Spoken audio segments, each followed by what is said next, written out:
Que o Manchester United vem vivendo uma crise, eu acho que todo mundo já sabe. Eu fiz aqui vídeos no canal falando sobre a possibilidade de troca de treinador e em quase todos esses vídeos a galera comentou um nome, é chamado de Antônio Conte. E se você foi um dos torcedores do Manchester que falou sobre Conte no Manchester United, eu digo pra você está absolutamente correto. E hoje eu vou te mostrar por que Antônio Conte é uma boa escolha pro Manchester United e eu também vou montar um elenco com Conte e Manchester United, seguindo o atual esquema tático que ele tem utilizado no Napoli. Esse aqui é o exercício de hoje, é isso que a gente vai fazer e vamos conversar sobre essa junção que eu particularmente acho super interessante. Durante o vídeo vocês vão entender exatamente o porquê. Pra quem não me conhece, eu sou o Corvo, apresentador desse canal. Seja muito bem-vindo ao Plano Blues. Com toda certeza não tem um treinador assim que você poderia escolher que é tão bem provado quanto o Antônio Conte. Muita gente talvez se apegue um pouco à passagem no Tottenham pra dizer que é a média dele, só que isso aqui é um erro, ok? A média dele não é o que aconteceu no Tottenham, a média dele é o que ele fez nos outros times da carreira dele. O Tottenham é o único lugar que ele desempenhou abaixo. Se você pegar uma tabela de pontuação média, você vai perceber que o Tottenham é o único local que ele pontuou 1.78, né? Ele ficou abaixo dos 2.0. Toda vez que ele passou por um clube grande, ele teve grande pontuação. Uma coisa muito interessante de Antônio Conte que me faz gostar bastante dele é a cobrança para jogador, cara. Antônio Conte, ele não pede jogadores que sejam os mais absurdos, nem nada do tipo. Ele apenas precisa de um jogador que seja bom, ok? Ele não quer jogador mediano, ele não quer jogador ruim, ele quer jogador bom. O jogador só precisa ser bom. Não precisa ser um craque, não precisa ser o jogador mais caro do mercado, não precisa ser aquela coisa absurda. Então a cobrança para jogador é bem razoável. Um jogador de preferência equilibrado, né? Que saiba fazer as três coisas em campo direito, né? Que não seja um jogador que tem uma balança muito para um lado, né? Que às vezes o cara marca muito bem, mas não sabe atacar. Às vezes o cara sabe atacar e marcar, mas não sabe criar jogo. Então ele quer um equilíbrio entre essas coisas. Eu acho que a principal cobrança que ele vai ter, e eu diria que no time do Manchester United hoje, no elenco atual, há um encaixe muito bom com Antônio Conte, cara. Há jogadores ali que conseguem cumprir muito bem o papel que ele vai dar a estes jogadores. Então acredito eu que ele pode utilizar muito bem o que tem ali dentro do elenco do Manchester United. Uma coisa muito interessante que eu acho que vocês podem notar é a mudança na formação, né? Quem acompanha Antônio Conte sabe que ele não usa a formação que ele estava utilizando hoje no Napoli. E eu diria que Conte hoje ele tem 4 formações e o esquema tático dele é um dos mais complexos que eu já vi, cara. É difícil até de explicar, cara. Mas assim, ele tem o 3-5-2, 3-4-3, 4-3-3 e agora 4-1-4-1. São essas 4 formações. Cada uma delas funciona de uma maneira diferente. Inclusive, isso aqui é algo muito interessante, porque ele consegue utilizar múltiplas formações dentro do elenco do Manchester United. Digamos que ele vai enfrentar um tipo de adversário ali, ou ele vai para uma temporada onde as coisas não estão funcionando, alguns jogadores não estão jogando bem, ele pode usar uma dupla de ataque, um 3-5-2 com Matheus Cunha e Benjamin Sesko, por exemplo. Ele tem essa possibilidade, né? Lembrando que, apesar de ele ter mudado a formação e tudo mais, ele ainda utiliza as formações anteriores dele, 3-4-3, 3-5-2, ele ainda consegue utilizar muito bem. E cada formação tem um objetivo diferente. O Napoli dele ganhou o título italiano de maneira impressionante, porque se você vai nas estatísticas, você vai perceber que não tem nada de muito destaque. E normalmente o time que é campeão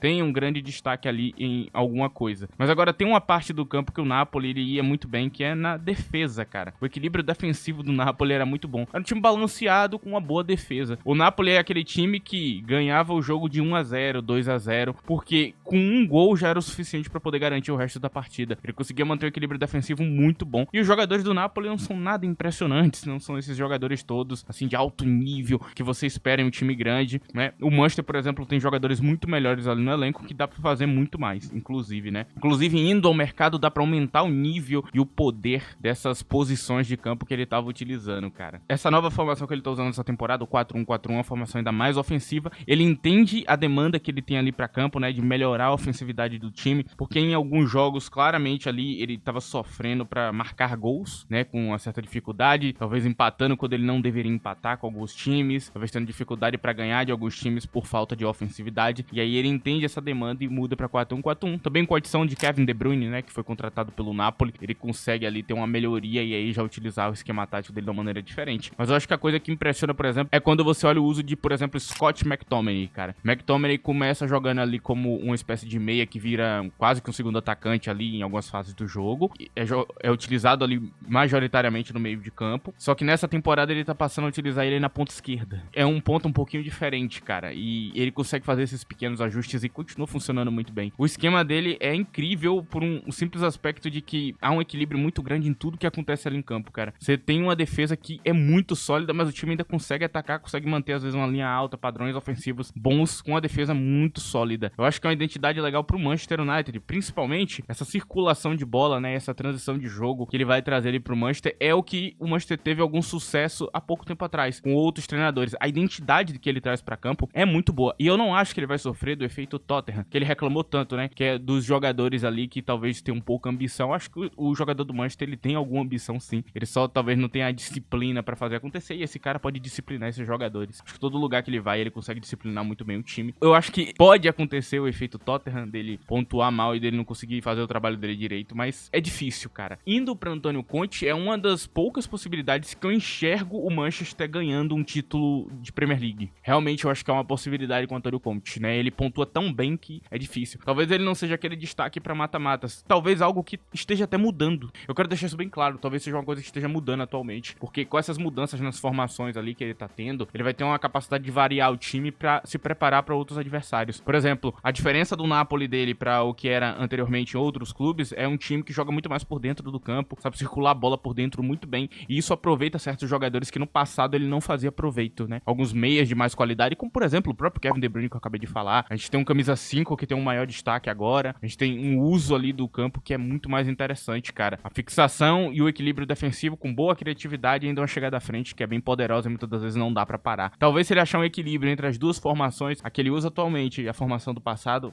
talvez ele seja ainda mais bem sucedido no que ele tá fazendo, cara. Então sim, Antônio Conte pra mim, ele pode ser uma grande solução. Não é um cara que dura muito tempo nos cargos que passa, é um cara meio problemático, é um cara durão, entrevista coletiva vai bater boca assim, ele é desse jeito, ele tem personalidade e por isso que ele é vencedor. Eu vejo muita gente hoje em dia fazendo esse discurso bonitinho, né, de nossa, mas o treinador, ele tem que ter um bom comportamento, o melhor comportamento do mundo, que ele não pode discutir com a direção, que ele não pode brigar pelas coisas. É um discurso tão bonitinho, mas cara, quando tu vai ver quem ganha título, cara, são os treinadores que exatamente fazem o contrário, cara. É treinador que vai em entrevista coletiva e fala mesmo do jogador e fala que o cara é ruim, que quer que ele vá embora. Apesar desse mundo bonitinho, né, que a galera quer apresentar, o mundo do futebol não é assim, cara. O mundo do futebol é o contrário. É exatamente um cara maluco que nem Conte, que chega no Napoli e fala, a gente não vai ganhar com esse elenco, a gente tem que contratar jogador. A direção fica puta, vai lá, contrata os caras e ele vai lá e ganha. É isso. É assim que funciona. E você vai dizer que ele tava errado? Eu pergunto pra você, você vai dizer que ele tava errado? Muita gente pode menosprezar o título dele com o Napoli. Eu não menosprezo não, cara. O elenco do Napoli não era pra ganhar aquele título. Mas ganhou, cara. Ganhou. Foi no limite, mas acabou ganhando, cara. Exatamente porque ele é um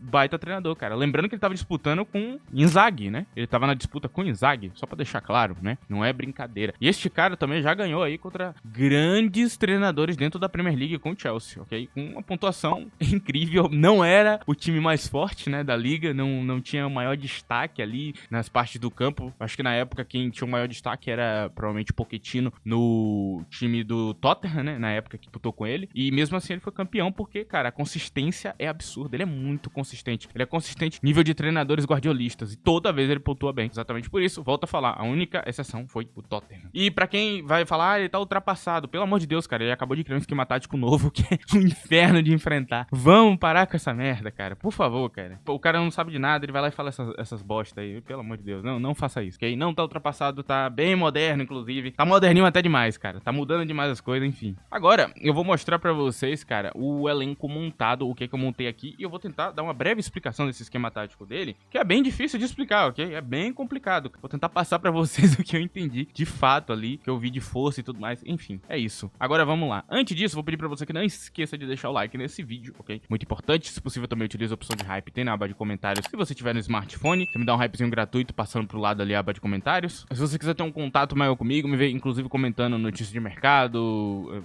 mercado da bola, partidas de futebol, partidas até do Manchester, tem lá no meu Twitter, @ddcorvo. Por lá a gente comenta futebol europeu da melhor maneira possível. É isso. Agora vamos seguir em frente. Bom, aqui nós temos o elenco montado do Manchester.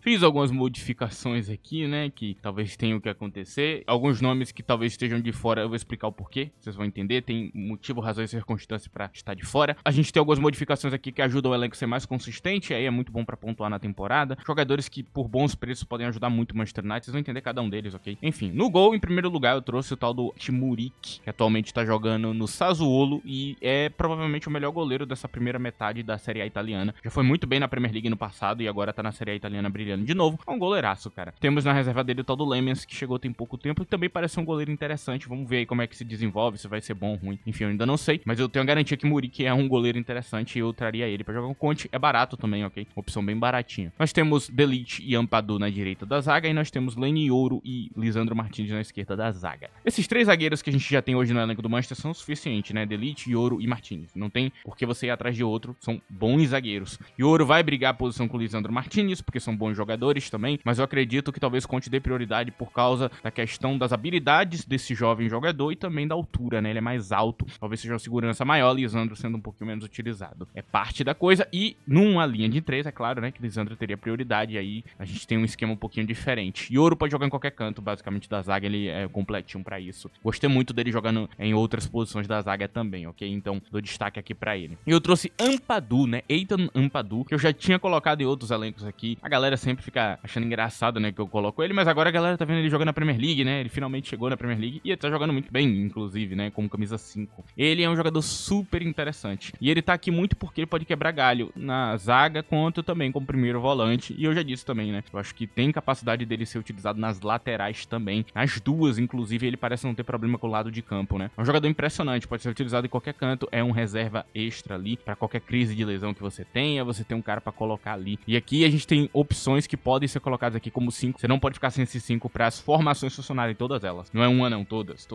usam esses 5. Enfim, nós temos aqui Mazraoui Dalot na lateral direita, sem modificações. Eu acho que ele pode utilizar Dalot muito bem, tirar o 100% de Dalot e principalmente tirar o 100% de Mazraoui, que até agora, desde que ele chegou no Manchester United, ele é um jogador que não usa o 100%, cara. Mazraoui tá muito abaixo da capacidade dele. No Bayern de Munique ele fez muito mais e também na passagem dele pelo Ajax ele brilhava muito mais que isso aqui. É um jogador que pode fazer muito mais em campo. Na lateral esquerda eu trouxe Anthony Robinson e Patrick Dorgo. Pra quem não conhece Anthony Robinson, ele foi um dos melhores jogadores da última temporada de Premier League. Grande destaque do Fulham, muito completinho, pode ser adaptado inclusive nas duas laterais e é um jogador super interessante, pode até ser adaptado na ponta, pra você ter noção, cara. Só que é um cara que marca muito bem, tem um equilíbrio muito grande como jogador, tem a criatividade, tem tudo completinho e ele sobe o nível atual que o nosso querido Patrick Dorgo ele entrega, que pra mim é até pouco, né, em relação ao que é o Manchester United. Eu acho que Robinson pode fazer mais. É um jogador mais velho e eu diria que é uma preferência do treinador Antônio Conte, cara. O treinador gosta de jogadores prontos, ok? Jovens talentos que ele possa moldar também, né, com o tempo. Ele acaba ajudando o cara e melhorando ele, mas que já esteja um pouco pronto, né? Eu acho que depende do tipo de jovem que a gente tá falando. Se for um jovem muito cru, acho que é difícil ele usar, cara. Ele gosta de jogador pronto. Assim como muito treinador mais velho gosta de jogador pronto já que você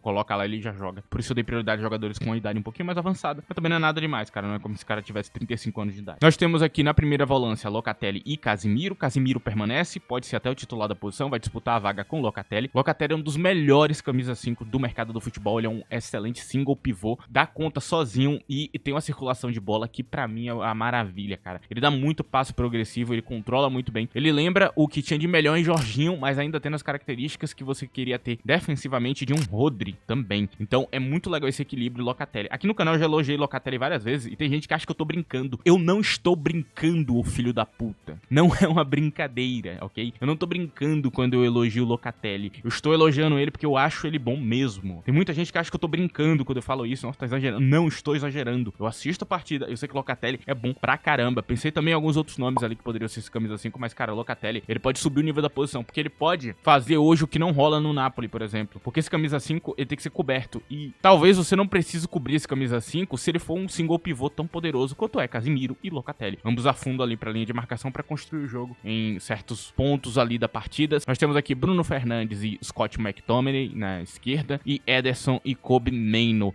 E vocês vão se perguntar, né, como é que vai conseguir grana pra isso? Tem que vender os jogadores que atualmente estão de fora dessa lista, é claro, né? Nós temos, por exemplo, o Mason Mount, que deve custar uma graninha legal que dá pra vender ali e fazer um dinheiro. Tem muita grana ainda pra entrar no Manchester United, né, que vai entrar de jogador. Dá pra montar esse elenco sim, ok? Então, basicamente é isso. Recomprar Scott McTominay do Napoli, porque eu gostei da junção dele com o tal do Antônio Conte. Dá pra usar McTominay e Bruno Fernandes juntos? Dá, ok? Dá pra usar os dois juntos sim, se for o caso. Mas eu daria prioridade pra Bruno Fernandes fazer o papel hoje que McTominay faz. E ele tá chegando um pouco mais à frente ali no esquema tático, como tem rolado. Bruno Fernandes se beneficia muito disso. Bruno Fernandes é muito perigoso perto do gol. Bruno Fernandes sabe usar a cabeça. Bruno Fernandes pode fazer o papel de McTominay que ele faz hoje. Claro que o McTominay tem uma força física a mais, só que o Bruno Fernandes tem, né, criatividade, inteligência e outras coisas que McTominay não tem. Então, eu daria prioridade pra isso aqui, cara. Bruno Fernandes ainda seria muito bem utilizado. Inclusive, ele tá usando Kevin De Bruyne nesse papel aqui. E Kevin De Bruyne tem saído muito bem. Volta a falar, McTominay tem ido pra ponta esquerda. Também é outro papel que ele pode acabar cumprindo em campo. Nós temos Ederson e Kobe Mainoo, que vão ser uma figura que é muito importante pra transição do jogo, né? Essa é uma função que Anguissa ele cumpre, que ele tem que estar o tempo inteiro equilibrando o campo e se movimentando muito. Tem que, às vezes, tá na defesa, tá no ataque, tá na construção. Daqui a pouco tá dando um apoio ali na boca da área pra ser uma figura de transição de bola pro ataque. Enfim, é um papel muito grande que Ederson da Atalanta é perfeito pra fazer. E Kobe Mainoo vai aprender muito com o Conte. Pode até ser titular no futuro em cima de Ederson, que também é um jogador interessante. Enfim, na ponta direita nós temos Mbeumo e Amad Diallo. E na ponta esquerda nós temos Matheus Cunha e Hudson Odoi. Pra quem vier me perguntar se o ponta esquerda pode ser Matheus Cunha, eu nem vou te responder, cara. É óbvio que sim. É óbvio, rapaziada. É uma posição que o Matheus Cunha joga também, joga muito bem. Não tem nenhum problema nisso com o Matheus Cunha, ok? Também tem a questão de que esse esquema tático ele funciona de uma maneira um pouquinho diferente. Vocês vão entender mais pra frente. E aí vai ficar um pouquinho mais claro porque que a coisa tá assim. Nós temos aqui Benjamin Sesko e Rodrigo Muniz como os camisas 9, né? E aí você já tem um claro perfil de camisa 9, né? Uma figura âncora central, buscável ali, que você vai achar ali pra finalizar os lances. É muito bom pra Benjamin Sesko. Acho o Sesko um jogador muito melhor que Rasmus Højlund. Eu acho que é a versão muito superior ao que Højlund tem pra entregar em campo em praticamente todos os aspectos. É mais inteligente, faz pressão melhor, marca melhor. É um jogador que se posiciona melhor, melhor de cabeça. São todos os aspectos ali que você tem de Sesko como algo especial a mais ali do que seria com Højlund. E Sesko tem um range de chute muito bom, né? Então ele consegue fazer uns gols de fora da área que são difíceis pra maioria dos camisas 9. Se você não conseguir abrir espaço, ele mesmo pode garantir o jogo com a movimentação e circulação desses jogadores aqui em volta dele. Então ele é perfeito. Rodrigo Muniz é para ser só o reserva, que mantém este papel aqui em campo e que pode ser essa figura de transição também interessante ali, né? A transição do jogo. Essa figura de camisa 9 faz muita parede, né? Segura muitos marcadores ali pra fazer a transição do jogo. Muito comum você ver esse papel sendo cumprido por Lukaku e agora Højlund também tá fazendo, cara. Enfim, não vou entrar mais em detalhe. Agora vamos tentar falar um pouquinho aqui deste esquema tático. Um princípio que é muito importante da gente entender aqui é a questão da circulação da bola, ok? A gente tem várias figuras aqui que, inclusive, eu mantive no elenco porque eles têm boa circulação de bola. Na zaga, principalmente, todos esses zagueiros aqui têm boa construção, passe qualificado, consegue acionar defesa-ataque. Na lateral também é a mesma coisa. Esse é um sistema de muito passe, né? Então, você tem que ter bons passadores. A questão que eu falei, talvez, do camisa 5 é que se você entrar numa crise de lesão e tudo mais, você poderia usar um Padu, mas você também pode usar Ederson da Atalanta. Ele é muito bom nisso. Inclusive, é um princípio de como funciona essa formação, cara. Vamos lá. Na fase de pressão dessa formação, ela vira meio que uma espécie de 4-4-2, né? Onde a gente tem esses dois volantes mais fixos. Bruno Fernandes, ele fazendo o papel de McTominay, ia pressionar o ataque num 4-4-2, como rola no esquema de Conte. Só que nas outras fases é um pouquinho diferente. Na construção do jogo, muitas das vezes, a gente tem os dois